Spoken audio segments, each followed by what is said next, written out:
What's up, everybody? It's Anthony Brock, and welcome back to another episode of the Poise Club. Again, powered by Pretty Boy Poise, which is an organization that seeks to redefine self-maintenance for men and deconstruct or destigmatize the traditional views on masculinity. So what I've created here is just a space for like-minded men like myself, or men that I admire or believe in and support their dreams and their mission. And I just wanted to create a space for us to be able to talk, you know what I'm saying, unfiltered, organically, and like brothers on the same level and on the same platform. So this week, or in this particular episode, I have somebody who is an amazing person, in my opinion, who has achieved so much in such a very little time, it seems.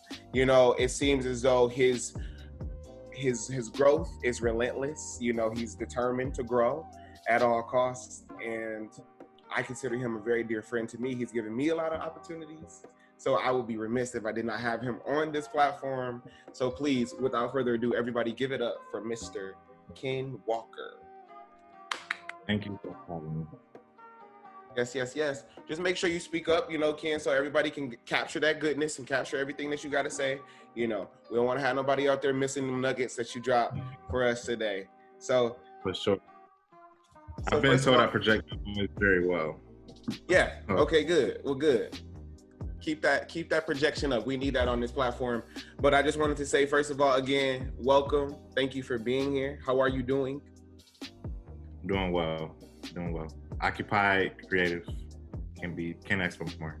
Right. I mean, and that's all you can really ask I know it's such a strange question to ask somebody, like, how are you doing, especially during this time, especially during quarantine, especially during a pandemic, as well as during the midst of fighting racial injustice. Yes, I know. So just with that saying, how are you? Just a check-in, black man to black man. How are you doing, and how are you holding up during this time? Yeah, it's been a lot. The whole experience was a lot to process, personally, financially, spiritually, all the elite times. Like, I really was challenged quite a bit, and going into this year was already important for me to really push forward in a lot of my endeavors, go forward really focused more than I ever was before. And also knowing what around me I needed to take away and what things I needed to put more attention to. In my business specifically, a lot of great things were happening Q1, just setting the tone for the year. And I had all these ambitious goals and things I wanted to do, events, collections, partnerships, shows, you name it. I had a lot of these things like on the docket. And then once COVID-19 happened, a lot of that went left. And I had to pivot just about everything. So it definitely was a challenge. But, I'm in a better place now. I think I got a little bit of things in order. A little bit on what's really important. And really get into the core of who I am as a personal brand outside of the company that I built. That has really been, I think, one of the most profound things I've ever had time to do, and really sit down and say, hey, here's who is the Ken Walker, the brand, versus K Walker Collective. So this has been a really big time to really focus on that. And with a lot of the endeavors I've been doing outside of fashion and mental wellness, obviously, it's a pivotal time to really help people realize the resources that are available for them if they're dealing with anxiety. What we saw in April through May, end of March, is that there was this growing rate of anxiety for a lot of Americans, especially with just in light of everything that's been going on. But for men as well, we're not as vocal about our vulnerabilities and the things that we're struggling with, depression and traumas that we're dealing with. And now we're sitting with that in quarantine more than ever before. And it's a silent battle that you're fighting alone. So I tried to find a few ways to continue dialogue and programming, specifically on social media, So that's something that has really kept me occupied and has given me a lot of purpose into what I could do for the community. Awesome. I mean, and that's, first of all, you said a lot, and I hope that the people who are listening really grasp that, because those are some of the points that I wanted to touch on. Because for those of you who don't know, Pretty Boy Poise is a self-maintenance organization. So we may do some things that aren't, that a lot of people widely may consider, I guess, just challenging the masculine norm. But anyway, I say all that to say, this is a wine-friendly environment. So I do have wine today. So you know what I mean? I'm sitting here sipping a white Zinfandel. Rosé too. He's over there drinking a rosé, right? So we can go ahead and cheers to that. You know what I mean? Because Black men, we social drink as well. And it don't always have to be the hard stuff, but we like the hard stuff too. But anyway, I was gonna say, for those of you who also don't know, we're here to talk style. But on Ken's points, I mean, he's a very multifaceted person, as you can see already due to his introduction. So it's more than just about style with Ken, it's also about that mental health aspect as well. So before we get into that and we kind of break that down, because I do want to talk about your virtual pivots and the exciting things that you have coming on. I also want to shout out that I am wearing the brand right now. I am wearing your brand. So shout out to K Walker Collective. That's what I want to talk about. Let's talk about K Walker Collective and that whole concept and your introduction to it. Like, where did that come from and what is it today? You talked about that. It's growing. Tell us. Yeah, K Walker is a high street lifestyle clothing brand tailored for the audacious professional. I founded the brand very early on in my teenage years. The brand launched in 2018.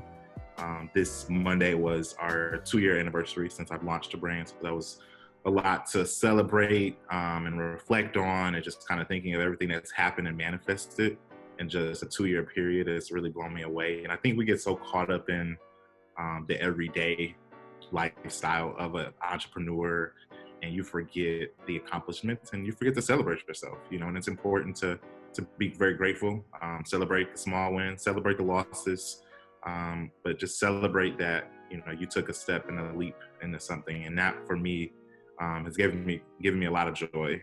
But I launched a brand 2 years ago because it was just something that I constantly thought about, something that I went all through high school, I went through college, I went through the first 4 years of my corporate career in advertising, knowing that I had an itch for entrepreneurship and design, and really just creating something, and fashion is art, so I wanted to hone in on my craft.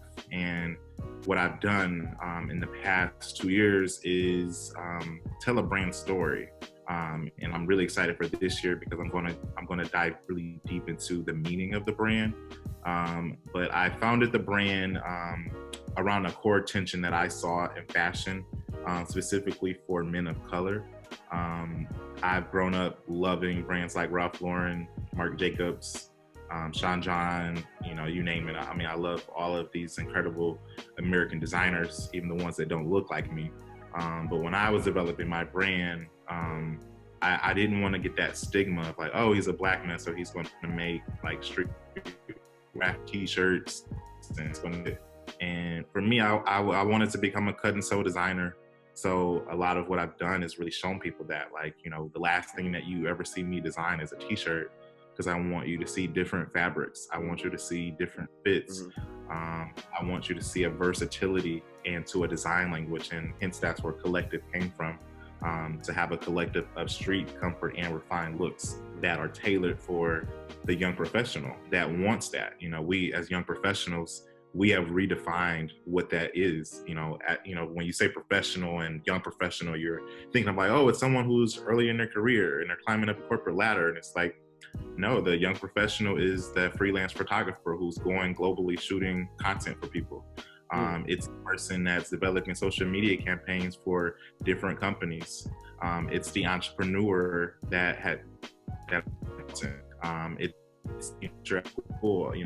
it's a multitude of different roles. But all of what I've seen for young professionals is that we have broken the standard of business casual and what we wear.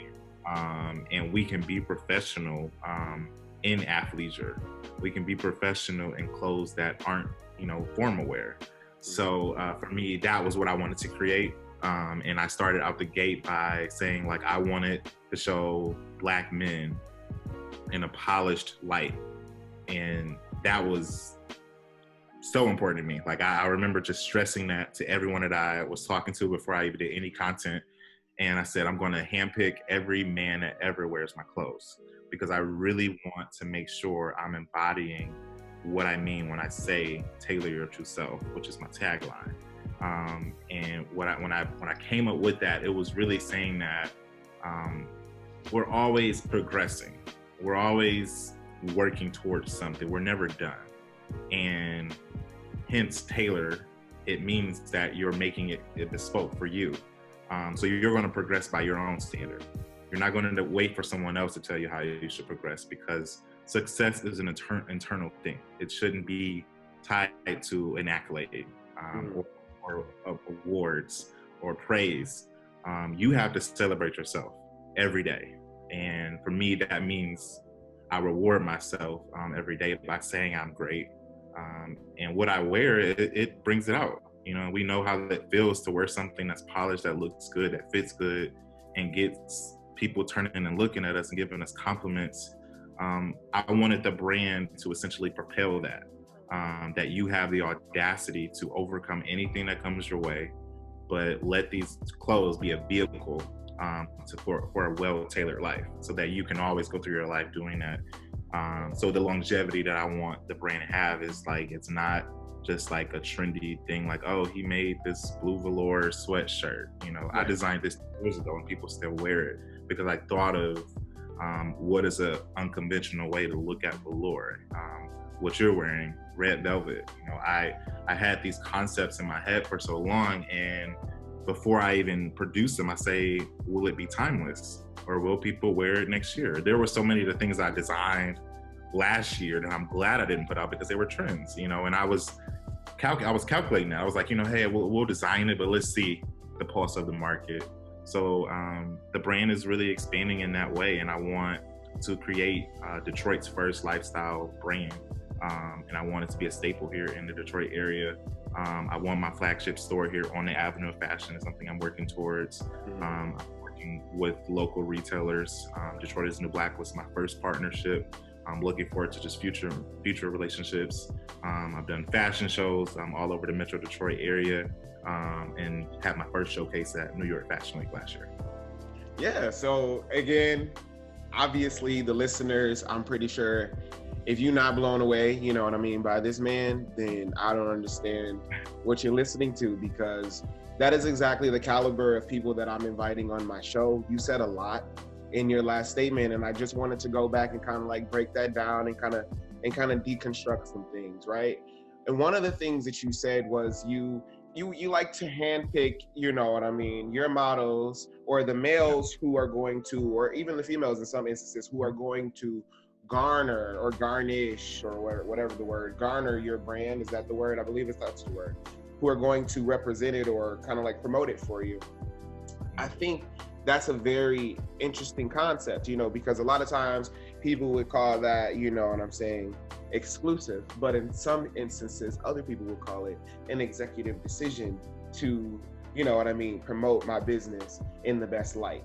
I say all that to say, I've been afforded the opportunity to work with you on both campaigns as well as fashion shows, which is an extraordinary thing. Before we talk about that though, I wanted to kind of like deconstruct one of the things you said in pertaining to a lot of startups, a lot of male businesses in particular. We see a lot of t-shirt brands, you know what I mean? We see a lot of t-shirt brands, and in my opinion, most of them have this gaudy flair to them. Yeah. You know what I mean? They have a gaudy flair to them in the sense that there's only a select few people who are probably going to really wear that. So I want to ask you first, what is the distinction, or what distinguishes Kay Walker from that? And let's dive a little deeper into the mindset. So from the entrepreneur mindset, why do you think most men gravitate, if they do get into business, gravitate towards t-shirts than a luxury lifestyle brand that you say that you created. Let's talk about that. Why do you think that is? Because I feel like it has something to do with our overall perception of both fashion but also masculinity. So let's dive into that. Yeah. So positioning, and I have a marketing background. So when I think of branding, it's always how you position a brand. And some people, when they're like, "Oh, I want to develop a brand," they don't already know, but they're innately already positioning that brand. They've been inspired to do one. Probably saw. Oh, shoot, I almost dropped this whole drink. They develop this mindset like, "Oh wow, I saw Off-White, I saw Supreme, I saw, Wealthy, I saw these brands, that I like, and I want to develop something like that. I want somebody to wear something that I made." So there's a pride that you get with a brand, and that's branding, that you want to create something that other people want to buy and wear. So you want to put that logo on anything. And for me, what was different is that I'm a designer. And an artist. Before I'm a designer, I'm an artist. So I look at, I want to really create clothes that not only look good, but they feel good. I want you to feel fabric. I want the stitching to be a different way. I want to think about different patterns in embroidery. And it's not to say that someone who predominantly makes t-shirts isn't thinking that way too. But I prioritize the craftsmanship into my pieces versus the t-shirts. And for me, t-shirt brands, a lot of the people who work on those brands, some of them may call themselves designers, but I will say they probably won't ramble a long time about here's how much of a designer I am and how much I love fashion. Because I've had these conversations with prominent brands, I won't name them, but they told me that, that I love what you're doing, because I just we got this logo, we put it on these t-shirts and it sells. And they're businessmen, and I'm like, oh, granted, if some people buying what you're putting out, why not sell it? But for me, it was never about that. It was never about the business side of it. I'm transitioning into that now because it has to be sustainable, because I want to provide opportunities. I want to hire teams. I want to make a pair right here in Detroit versus overseas. So I have to create a strong business model. But I have seen that people do want high quality clothing, and they don't want to always wear the t-shirt. The t-shirts are good and they work, and I buy a lot of those brands too. But for me, positioning was really important to say, I want to create something timeless. Yes. Because I grew up and I can name countless brands that I wore from the age of 13 to 25 that aren't around anymore. Right. And I thought was just the pinnacle of branding and of style. And a lot of them were t-shirt brands. They made graphics and everything else, but some of them made jeans and stuff too. But it's just a positioning, and it's nothing against anybody that takes that route. But for me, I took the unbeaten path, the path that is very hard. I struggle a lot with fashion design and working with manufacturers to conceptualize an idea that I've illustrated. We've drawn out, chosen fabric, but I love the end result. I remember, for instance, when I designed the shirt you're wearing, that idea came to me early 2019, and I was like, okay, this fall I gotta do something in velvet. And I was like, I might do a polo.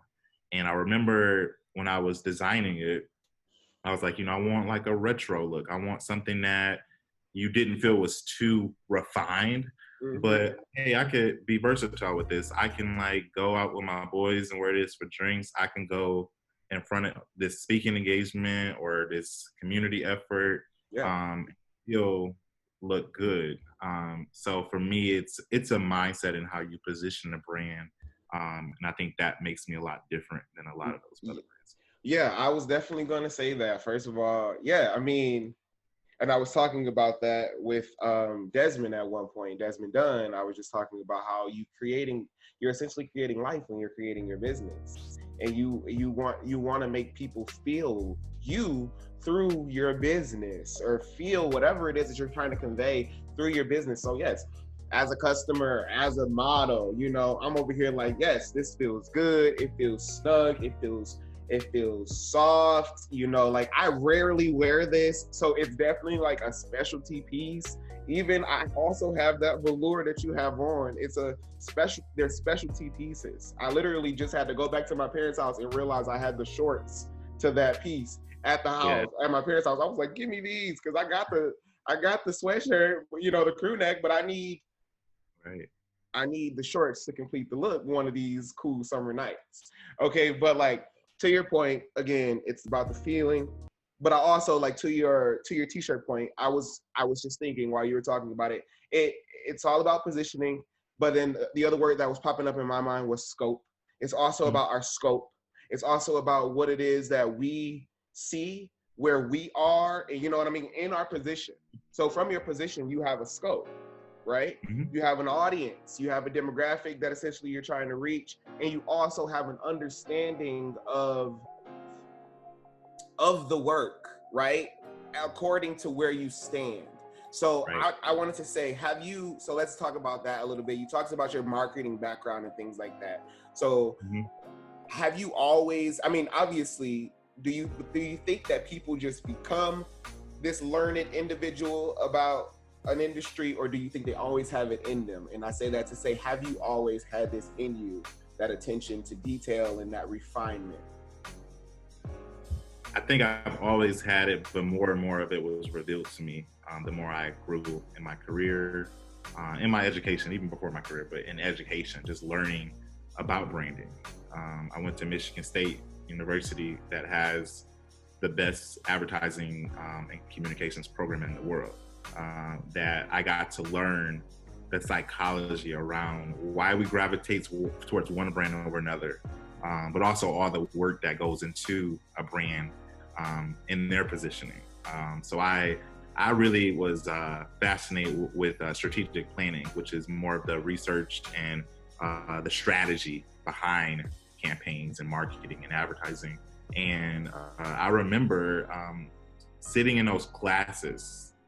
This was like 2013 to about 2014, but when I graduated, so like my last 2 years of college, and I would take notes about what, marketing 101 in any class I was in, and I would make a side note about how I can apply it to my future business. Is what I would write, because I had already drafted like a rough business plan of K Walker Attire, which was the name at the time, and I had just got back from a trip to Rome in Italy for 6 weeks in 2012, and I got so inspired, and I was like, it's attainable. You know, that dream I had when I was 14 of developing a clothing brand is so attainable, and I don't have to wait for an opportunity. I can really create my own destiny right now. So I was excited, and I was very passionate about it. I worked in retail all of my teenage years. I worked at Express, Gap, Banana Republic, Old Navy, and I learned so much from those brands, because I wasn't just like the employee, the stock specialist.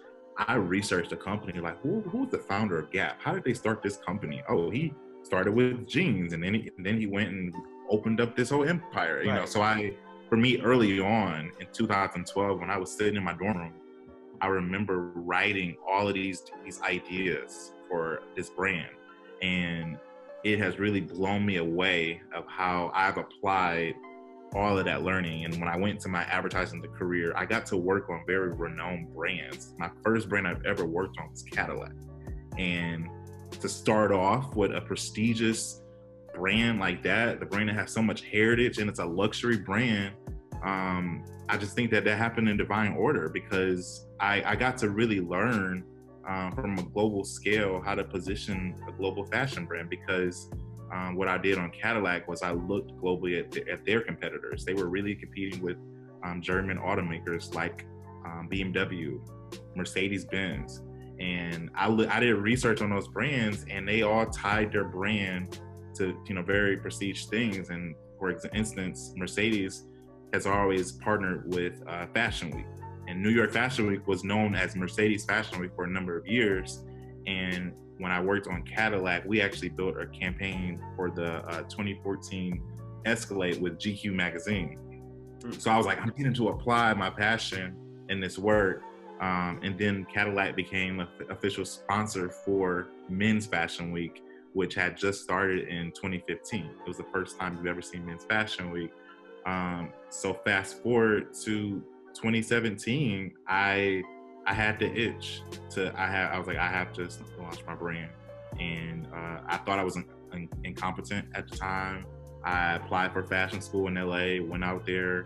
I met Nick Barrios from Project Runway, who was one of the contestants who was alumni after school. And we had a long conversation about fashion and just the passion behind it. And I told him about my marketing background. And he told me, he said, you know what? I know I don't want to tell you not to go to this school, but I will tell you, you have everything you need to launch that brand. You don't need another degree to tell you that you're a designer. And yes. I got chilled. And to get in that school, I had to do a project that asked me all these questions about what type of brand do you want to create? And who was your target audience? Or what would your clothes look like? What are you solving in the industry? And when I did that, I looked and I said, you know what? I see an issue, and I want to alleviate the frustrations that myself and many of my other friends who are young professionals experience when we're shopping for clothes that fit our busy lifestyles. You know, a lot to do. And it was in that moment that I declared that my brand, K Walker Collective, would be Detroit's first lifestyle clothing brand, tailored specifically for the young professional who wants to wear street comfort and refined looks. And when I developed that project, I changed the name from Attire to Collective because I started to really define the brand. And I said, well, I want to have a range. I want to have versatility in my clothes. So it was a collective design language that I was creating. And that was the forefront of it. So for me, the skill sets, they're there. They're deep down within you. But it's when you have experiences that help bring it out. And as creatives, we have to be in environments that lets us have a creative as an outlet. If we're working at a corporate job, like if I was, for me, in my creative mind was to go work for a financial institution, I would go crazy because I'm not used. I'm in my mind. I'm not thinking of this in concepts. I'm not thinking about culture. And advertising was the perfect industry because I was able to do that. And my passion for fashion, it made my career better. Mm-hmm. It has made a lot of my endeavors, even currently when I work with agencies and other brands, like most recently with Ford that I worked on for about a year and a half. We launched a campaign with Idris Elba for Ford's first very unconventional vehicle, but an electric Mustang SUV. No one had ever seen that before, you know? So I was able to look at culture and say, this could work, but we got to talk to the right people about it. You know, mm-hmm. They came in and they disrupt the whole industry. So Ford, you have heritage, why not? But it shows you how timeless brands can be with time and with the current landscape.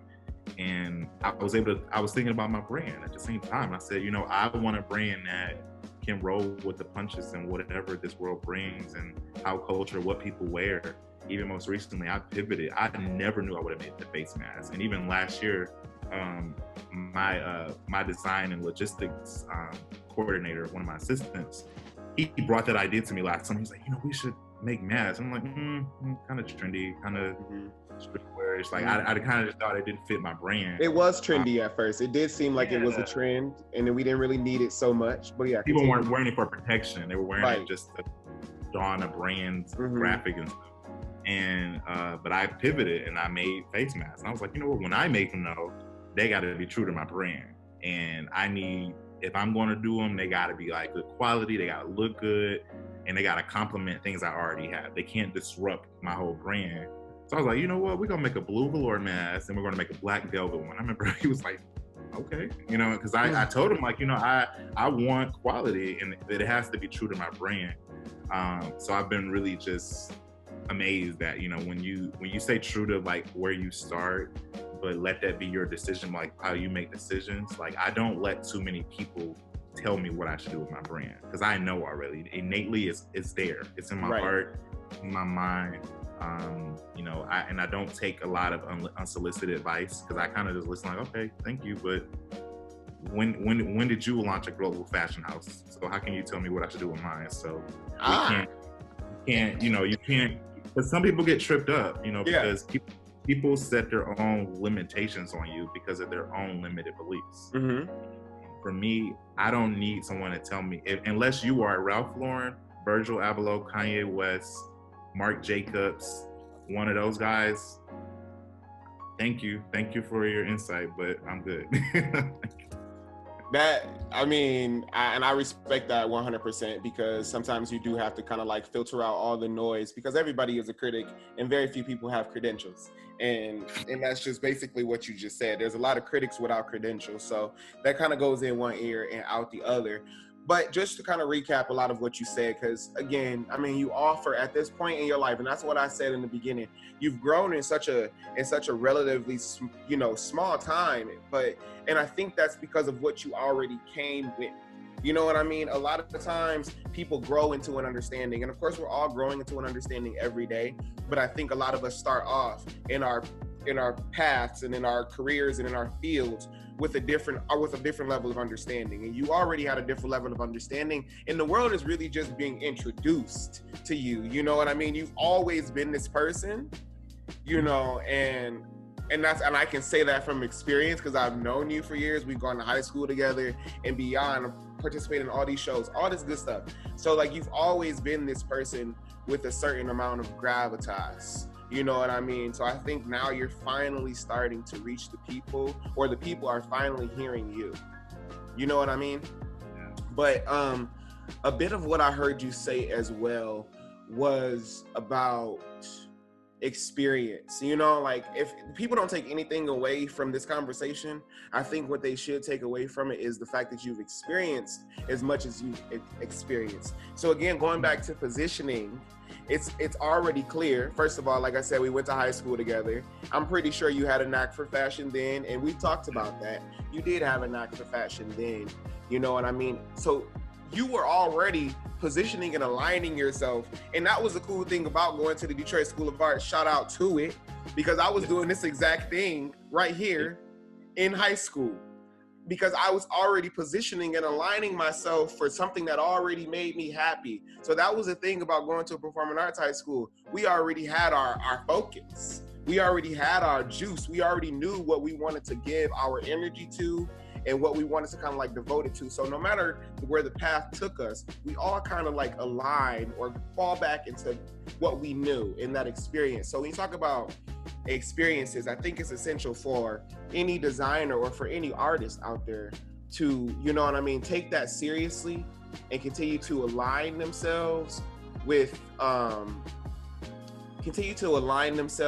like the necessary industries, whether that's, here I am pushing education because I am an educator. So whether that's going to school for what it is that you think you want to go to, whether that's studying abroad like you did, you know what I mean? Whether it's, right. And then you get out into this corporate world, and then now all of a sudden you're working on all these different projects, but also remaining open to how they're impacting and how they can impact your personal endeavors. You know what I mean? I think it's so amazing, and I think it's so cool. And I feel like you told me that story before several times, you know what I mean, about the start of it. However, I think it's important for people to realize how things can correlate and how things can translate.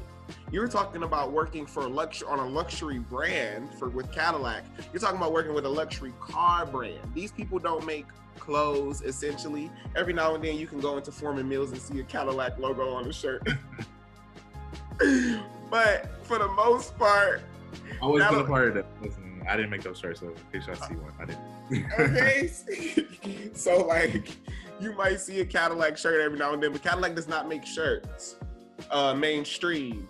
So the fact that you took a legendary and infamous, world-renowned car brand and kind of like centered, and not just saying that Cadillac was the sole focus, but just thinking about that echelon, you know what I'm saying, of luxury. The fact that you allow that to translate into your clothing brand, and you're saying, okay, luxury clothing, right, for the professional. So now I'm starting to realize how it all translates. You know what I mean? I'm starting to realize how it all translates, and I think that's really inspiring, because a lot of people right now can be at a place or be in a space of their life, right, where they don't think that there's any correlation or that there's any translation from the work that they're putting in to the work that they want to do. That's an Oprah aha moment right there. Talk about that. Because I will say every step of your journey matters. It's always my biggest advice to people, because when we get caught up in the frustrations of the step and where we are currently, we are setting ourselves back from seeing how it's going to play out.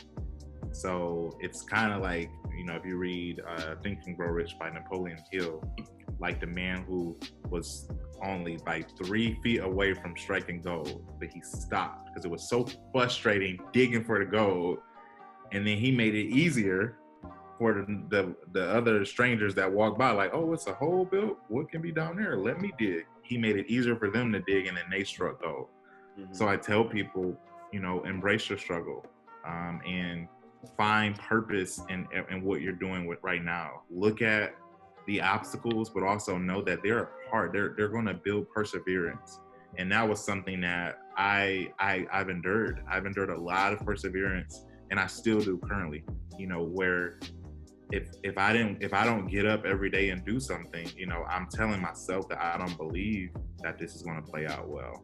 And I've seen the benefits of that. You know, I can't tell you how many things have manifested, and just the power of attraction and how people gravitate towards people who are working towards something. So I've had a relentless amount of support here in the Detroit community, in New York, in LA, in London. Like, I've had people reach out to me all over the country that admire what I'm doing. And you forget that these small things you're doing day to day that you think no one sees are making lasting impact. And you have to appreciate what you're going through right now. And it's hard, but for me, my personal hashtag is prosper anyway, because I say challenges are gonna happen. That's inevitable.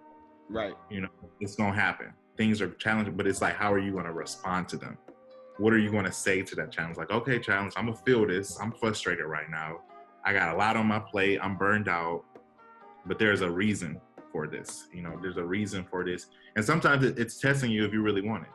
And for me as a designer, there were so many times that I had negative thoughts that told me, do you really want to be a designer? Do you really want to deal with all of this? Do you really want to take on a great financial risk? You know, that's what entrepreneurs are. If you look at the definition of entrepreneur, that's the first thing it talks about. Someone who takes on a greater financial risk to build a business. So that means I have to be courageous. I have to take steps down the unbeaten path. I have to do the things that people will say is crazy. Right. And because that's the only way that I'm going to persevere, and I'm going to see that what I'm doing has purpose and has a reason. So it's a powerful perspective. It's something that has really lit a fire within me to always just keep pushing and keep working, to not get caught up in all these modern mechanisms that try to clamor our attention, like social media. That is a gift and a curse, honestly, I will say, to our generation, because I know so many incredible creative people that are sitting on gold mines. Right. They get caught up in this world of validation. You don't need validation to persevere. You have to encourage yourself. Right. I don't depend on anyone giving me a pat on the back. If I don't give a pat on myself to my own back, nothing else means anything. You know. So I tell people, like, be your own cheerleader. Champion yourself. Look at yourself in the mirror and tell yourself you're great, because you are. And that's the only way that good things are going to come, because you're going to be more accepting to every step along the way. Right. And that's great advice. And it just brings me back to the point of why I'm just happy that I took a step, you know what I mean, to create a space and I have these conversations, you know what I mean, again, with men that I admire, men that I support, men that I kind of like align some of my views with and aspire to kind of like emulate in ways, right? I like that. You need to surround yourself with people who are using the same recipe. So again, it's like, for me, I just had to find, you said something so extraordinary, and I paraphrased it and I kind of made it into what I wanted to make it into, but I wrote it down. You said, if I don't get up, then I don't believe in this dream as much as I say I do. You didn't necessarily say that, but you said, if I don't get up, then I don't believe in it, right? And I think that that is so freaking powerful, because a lot of times, wow, we want to rest.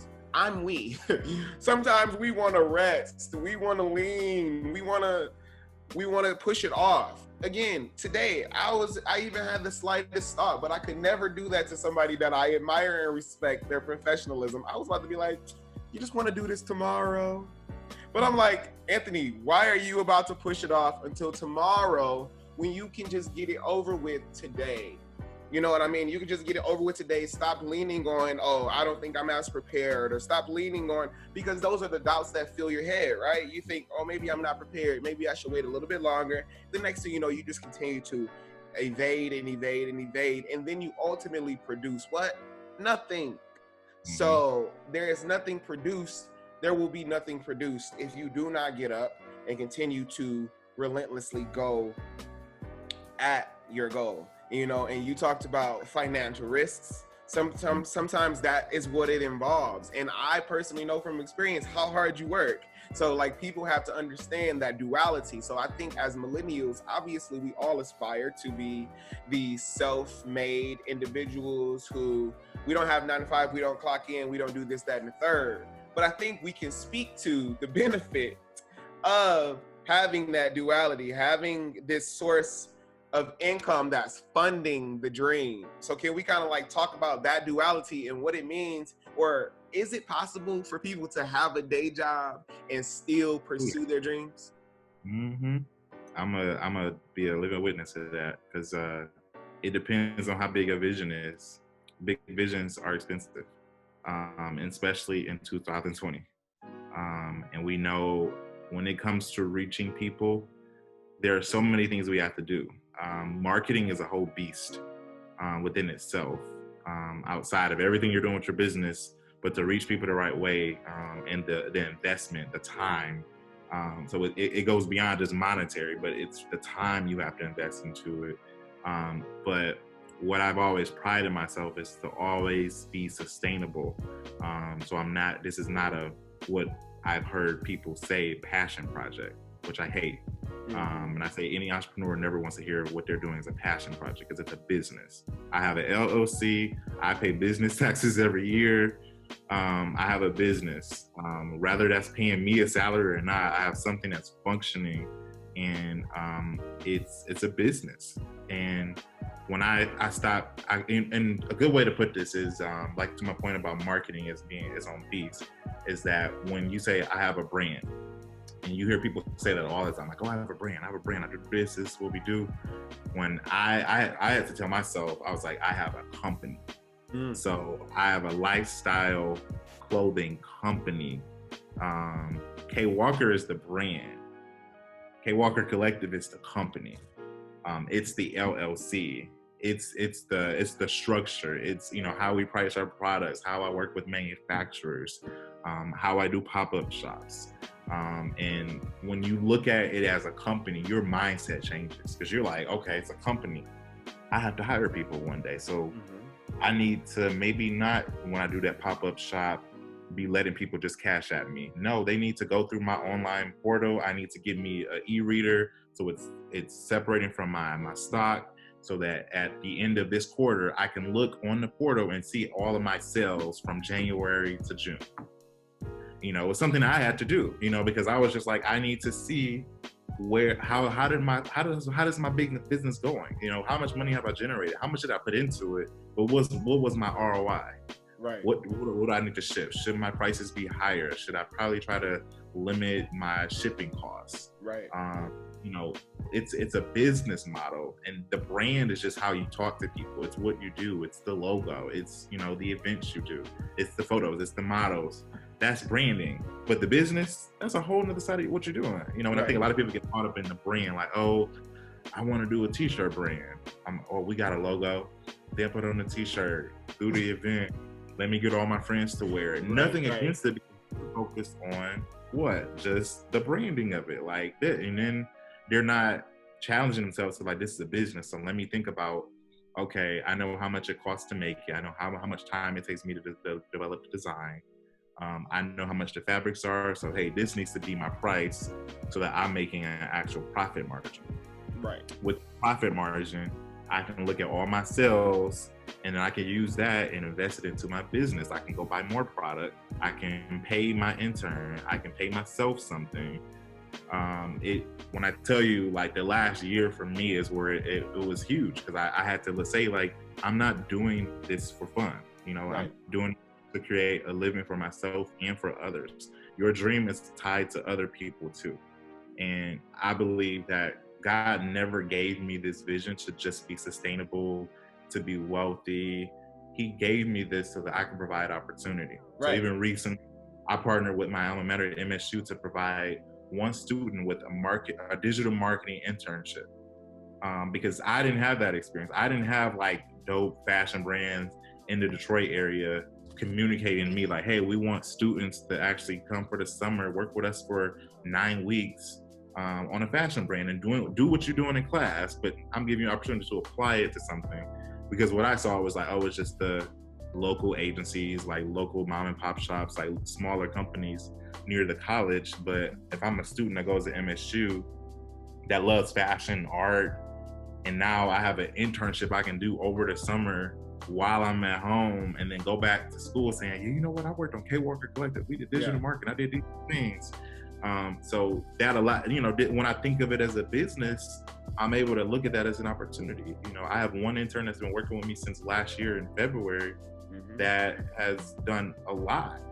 Kendall, is my first employee, but I have given him a wealth of experience. And I told him, like, bro, putting all this on your LinkedIn, right? Because you've done a lot. So whatever you do after this relationship, I want you to look at another brand and say, hey, do I want to start my own brand, or do I want to like travel? Do I want to go to Paris and work with a fashion house? But I'm showing you, I want to give you opportunity. So I think that's extraordinary, especially I keep going back to saying that you have come an extraordinary length or extraordinary distance in just like, it seems like such a short time. I remember doing an early campaign with you. Like, I remember when you first got started with this and you wanted to shoot for it, I was already supportive. I was down for that.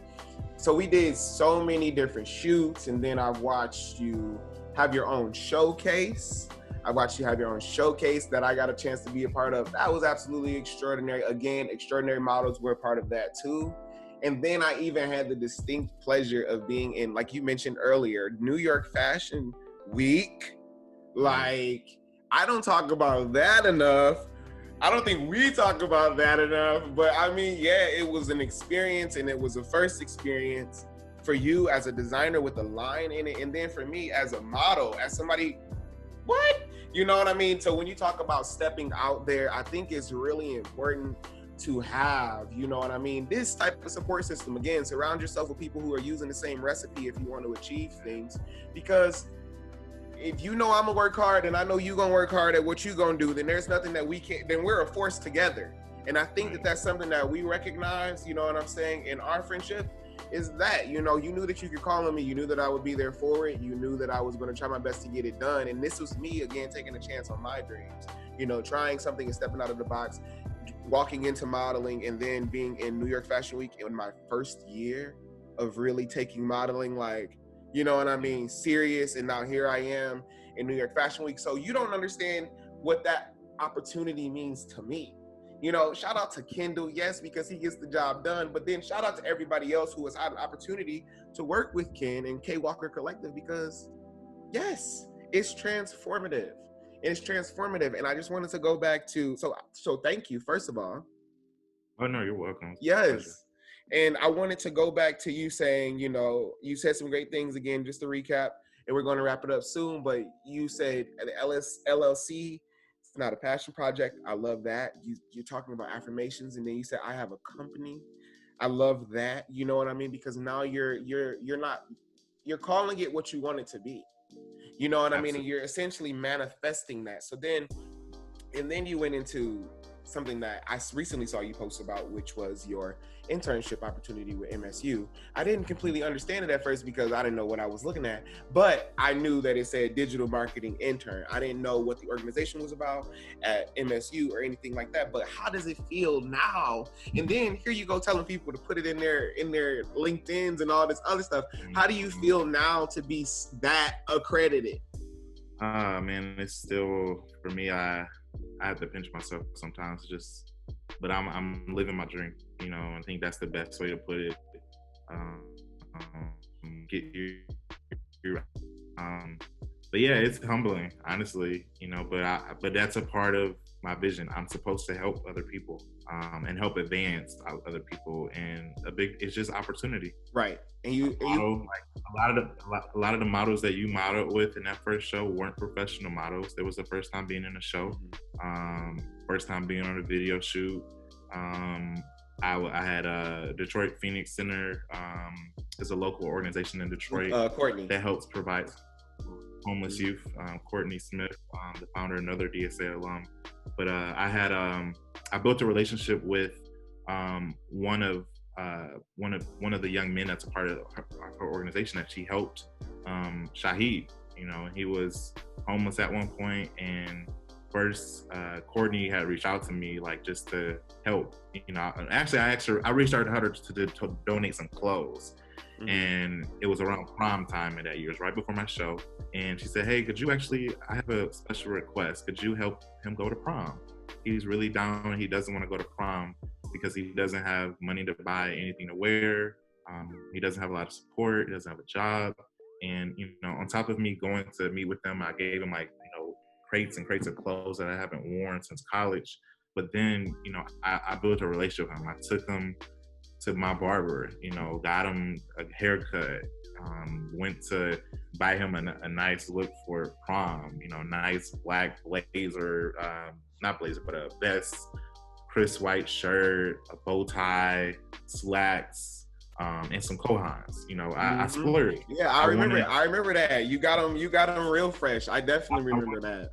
But I wanted him, for me, it was pivotal because I wanted to provide not only him with an opportunity, but I wanted him to really remember that moment. Graduated from high school. That's an accomplishment. And, and the world may tell you that having a high school diploma is not enough, but education, no matter what level you succeed at, is an accomplishment. And it is something to celebrate. And I know his life was already rough. So it was all about providing opportunity. And he was a part of that first video shoot. Right. Yes. So for me, that when that experience happened, I was like, I'm not going to just reach out to the modeling agencies and tell them, hey, I need 5 models. I'm going to look at, people in my community that want opportunity, because even to get in those modeling agencies, you got to go through a lot of stuff, to go through it, the process of getting professional shots taken, experiences, and just dealing with the politics, and even a lot of the systemic racism that is really tied to it, and body positivity. There's a lot of things, So Coach Wild was a model that was told that he was too short to get an agent, and I remember when I first talked to him, I was like, you'll be part of my show, you'll be part of my video shoot, whatever, and I've seen him work with other brands as well, but it's all about providing opportunity, and that's when you're building a company and you're building a business model, if my prices are at a certain level, if I'm trying to generate a certain number of sales, it is not for vanity. It is not for me to flex and be all in your face about how much money and how rich y'all got me. It's I want you to see the opportunities that I'm able to provide, how I'm able to go to my alma mater and look for interns. Yeah. It's really important. I think first of all, even that in itself is inspiring, just to see that you are able to build those partnerships. But I also think, for real, I think that it's very inspiring, because for me, in that regard, just talk a little bit about my college experience. My last year in my cohort, it was 10 of us, and there were 2 Black people, 1 Black man, 1 Black woman. I love her to death. You know what I mean? So we had our influence. In our major. So just seeing you, you know what I'm saying, pick yourself up by the bootstraps, continue to get up because you believe in the dream. You know what I mean? It just lets me know that anybody, or that I'm also capable, you know what I mean, of deciding and making that executive decision that I want to get up every day. And that's why I want to stick to what it is that I'm over here producing, because essentially I'm trying to create a series of, you know what I mean, again, destigmatizing discussions with men of all backgrounds. This is a platform for us all. I have questions, and there's things that I wonder about from men of all walks of life. You know what I mean? And I feel like we all have something to contribute. And that is exactly why, you know what I'm saying, I'm doing this. But who knows? Perhaps this can develop into something where I can have my own interns. You know what I mean? I can, you know, do my own thing or whatever the case. So, and that's to everybody else out there too, because again, you've given us so much goodness today, and I really appreciate you for that. So what we're going to do before we go ahead and close out, if there's anything else, we can get to that at the end. But one thing I just wanted to ask you, like a quick little flash answers or whatever. You're going to have an opportunity to just give me your insight on what you think about that. So the first thing that I have is, you mentioned a lot of things according to like designers. So who would you consider to be your favorite designer? Historically, by nature, Ralph Lauren. But if I think of anyone else, there's so many. Which is one. There's so many good ones. There's so many good ones. I agree with you. I mean, I think Ralph Lauren is very. Ralph Lauren is aspirational for me. When I built my business, I looked at how Ralph Lauren Corporation is built. Purple Label, Polo, Rugby. I looked at that as like, that's what I want, you know, and I don't want it just like that. I knew I wanted more. I wanted a plethora of different things in my brand. And that was a lifestyle, because you got Ralph Lauren Home, you know, he got into furnishing, like all these different things. No, Ralph Lauren, that's my favorite designer. Like, and there's other ones that, you know, that have a niche too, but I'm so inspired by him. And I recently watched, he has a documentary on Amazon Prime called Very Ralph, meaning that he's a standard, like, oh, it's Very Ralph Lauren. So they made a documentary called Very Ralph. And that's on that really on Amazon Prime. Amazon, okay. Who, yeah, one of the two. But I was really just inspired to learn more about him as the businessman and the art behind it. He's such a boss. Like, he has teams and teams and teams that he works with. Marc Jacobs is another one too. I will say Marc Jacobs is profound. Like, I love Marc Jacobs because he's different from Ralph Lauren in a way, because he's more cut and sew. Ralph Lauren, he doesn't call himself a fashion designer per se. He loves style. He said he hates fashion, he loves style. Right. So his language is different when he talks about his brand. Marc Jacobs is so caught in the aesthetics and the craftsmanship, but also the cultural relevance of his brand. If you look at just some of his graphics, and just kind of the fun that he has put behind that brand, and even brands he's worked with. If you look at what he did with Louis Vuitton some years ago, like, remember those very colorful, the white Louis Vuitton bags with the colors? That was all Marc Jacobs. Oh, okay, yeah. It had flair to it. Yeah, he just added something new to it. Yeah. But there, you know, those are two that they provide gems. You know, there's others that I like and I enjoy, but they give me enough to go study. You know, Ralph Lauren has documentaries and history and books written about him. Marc Jacobs has a whole masterclass that I actually went and watched last year, where he broke down just like, this is everything needs about being in the fashion industry, and gave us like gems on this is what y'all need to do. Those I would say are mine. Okay. So those are some good ones. I'm pretty much there with you on those, though they definitely have claimed their space. What would you say is your favorite piece that you've designed? Oh man, some stuff y'all ain't seen yet.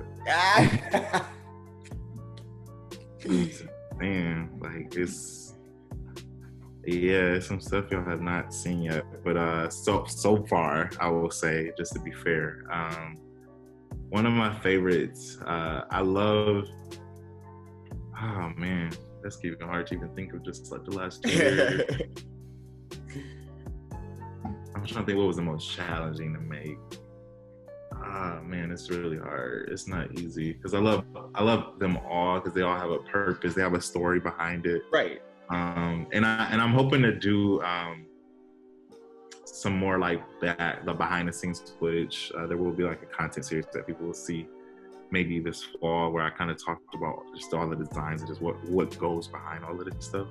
But out of everything that I produced so far, it would have to be the what I'm wearing. Okay.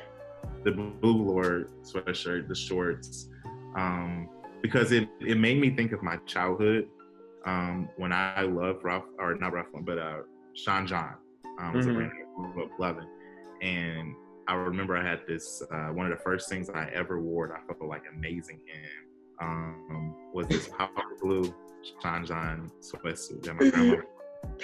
And I remember just feeling like, wow, like I feel like a rapper, you know what I mean? I feel like it, and it catapulted me to really say like, dang, like what if I make clothes that make people feel like this? Right. And fast forward to early 27 or late 2017 when I was starting my inaugural collection that came out in 2018. Velour, it came back. Yes. You know, years later, you know what I mean? Velour was gone for a great amount of time. People don't know that, you know, it was gone. And it came back, but then, you know, it was those same like bright colors. I'm like, I think people want some more like subtle colors, something that's distinctive, but the fabric alone is a statement. So I think, you know, for me, I wanted to create more of a subtle way of it, but I wanted to have like an edge to it. So I was like, what if I make it like a sweatshirt and some shorts? Yes. And I had people tell me like, yeah, bro, I wouldn't wear the shorts, but I wear the sweatshirt. And I was like, oh, okay, good, because that means it's fashion forward. If you have people saying they won't wear. So I was like, and for me, this is the piece that has when I design stuff, you know, currently and in the future, I ask myself that, like, is it distinctive enough in the market? Is it going to just blend in, or will it stand out? And it was the one, you know, and it's become timeless. Like I designed this in 2017, and still to this day, people buy it. You know, they still want it. They still ask for it. People still wear it, you know, and they still find different ways to wear it. So that lets me know that it has versatility. Oh, definitely. I think you definitely created a winner with that. I mean, the whole look.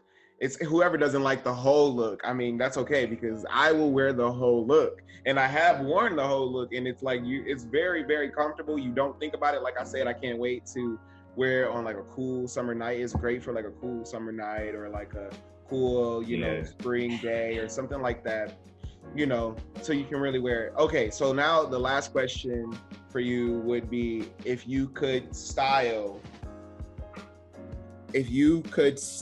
anyone, or if you could have anyone wear your clothing, who would it be? That's great. I would have, man. Like, who would you just love to see in K Walker? Because I know you've had many people in your brand. You've had Icewear Vezo. You've had a bunch of inner city, I would say, rappers and entertainers, you know what I mean, who have garnered the brand. So, I mean, at this point, if you could get anybody in it, who would you get in it? Oh, man. That's a really great question.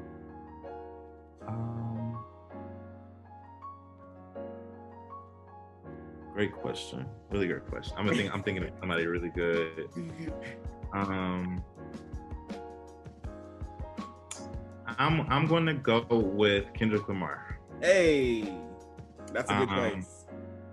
And I would say from just a cultural standpoint, and what he means to our generation, he has educated me a lot, you know, as a fan, listen to his music. Since college, you know, and even now in my adult life.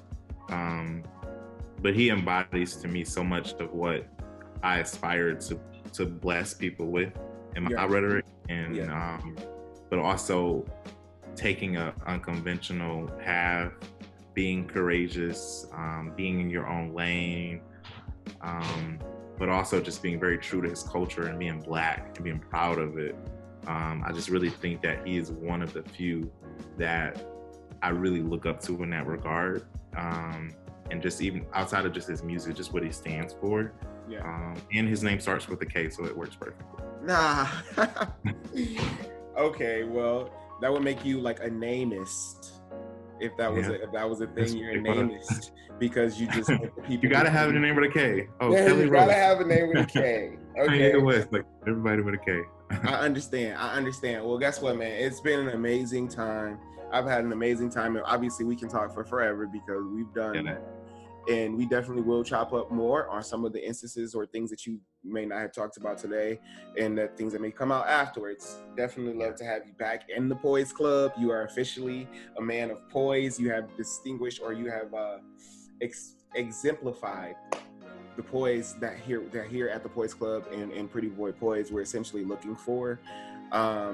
Again, you know that Pretty Boy Poise has many different facets to it that we consider to make a man of poise, that makes a man poise and makes him balance, from fitness to health and wellness to nutrition to fashion to travel to education to business to finance. We got to be right on all facets or all sides of the coin before we can say that we are truly balanced men. So if you don't care about this, or you don't think you care about that, or you don't think you have a voice, or you don't think you have a place in this, or you shouldn't have an opinion on this, guess what? You should, because we need more men to vocalize and be the change that we want to see.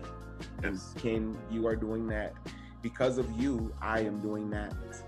And essentially anybody that surrounds themselves with you or I should be doing the same thing. So with that said, thank you so much for coming here today. Yes, sir. It's been a pleasure. And thank you so much. Yeah, so I'm glad you enjoyed it. So with that said, everybody, I hope you have an amazing day wherever you are. Find your balance. And if you're a man out there in need of some support, we are those advocates. We are those allies. So feel free to reach us at, our social media. What's your social media, by the way? So at the Ken Walker is my personal, and at K Walker Co is the brand. Okay, so that's where you can find him, and you can find me on Instagram or Facebook at Anthony L. Brock Jr. That's the government name, so ain't no aliases over here. So again, I'll see you guys next time, and have an amazing day, and stay poised, stay balanced. Peace.